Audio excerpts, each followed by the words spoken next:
My shelves behind me are a disaster, which means I probably have a lot of examples sitting beside me of what I'm going to be discussing today.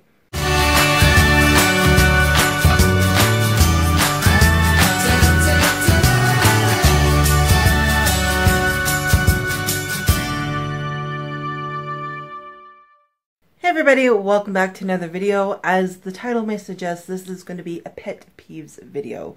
I just want to preface this with the fact that I am extremely grateful for the books that we do have access for. This is a very first world problem-y type of video, and a lot of us like these videos on BookTube, which I think they're great to just kind of gripe and complain about the little pet peeves that drive us nuts.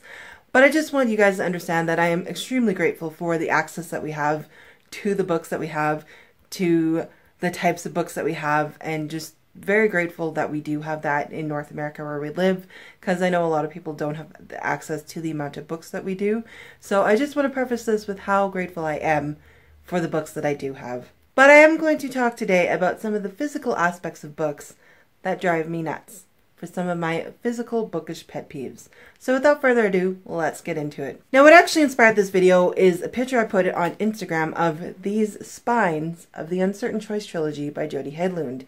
So if you notice, the knights' helmets on these spines are very out of alignment. And I find it annoying because I know the titles are longer, but the Zondervan symbol and the pictures are all aligned. Like, why couldn't they just leave the author's name and the helmets aligned and just let the titles sit where they did? That would have looked great. And that's okay to do that, because if titles are longer than some of the other book titles in the series, you don't have to completely whack some of the aesthetics out of line to make everything work together.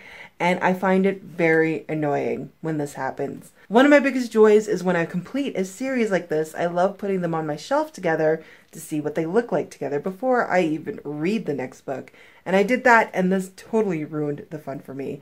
So this is what inspired this video. This is one of my major pet peeves, is having your spines out of alignment. This is an example of a great spine alignment, and even working with the different title lengths. So Anomaly, Luminary, and Revolutionary, which is so much longer than the first two, have a great alignment of spines. They just changed some of the chevrons on the side, and it worked so very, very well for this series, and it just looks so beautiful. Like, they even kept the author's name matching with the different font sizes and title sizes. So this is the example of a very good spine alignment. Another pet peeve of mine is cover changes, which I think is a pet peeve for everybody's. Now, what I've seen with cover changes is sometimes they can happen mid-series, and that's annoying.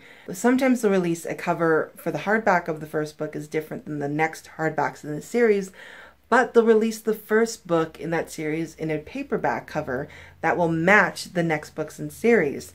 So if you want your series to match and you like hardcovers, you'll have to get them all in paperback to match the series, or you'll have a mismatched hardback series. I've seen this done a couple of times. I'll put up a series example I'm thinking of. It's not a series I'm planning on getting, but it's one that I've seen in stores recently that kind of brought this idea up. And thankfully, I haven't had too many issues with my series for that, so hopefully that doesn't happen for any books I'm planning on getting. Sometimes the cover change can happen when publishers change. Now, this just means that within a whole publishing company, they can switch from one publishing house to another publishing house. And this is the case with the Hagenheim Fairy Tale Retellings by Melanie Dickerson. So her first 5 books are all in paperback and all with these covers, and they were published by Zondervan, which is a publishing house within the Thomas Nelson HarperCollins company. So when they went to Thomas Nelson for The Golden Braid and The Silent Songbird, the covers are now in hardback, and they have a slightly different cover change, which I think they're beautiful. I think they're fantastic covers. I love the fact that they're in hardback, but my series is never going to match in format in hardback or paperback, and I didn't want to wait for the paperbacks to come out for these because I loved the hardback so much. So that's kind of my choice, but this is a pet peeve of mine. Like, if you could have kept, but then you couldn't really. So it's kind of a pet peeve we can't do anything about.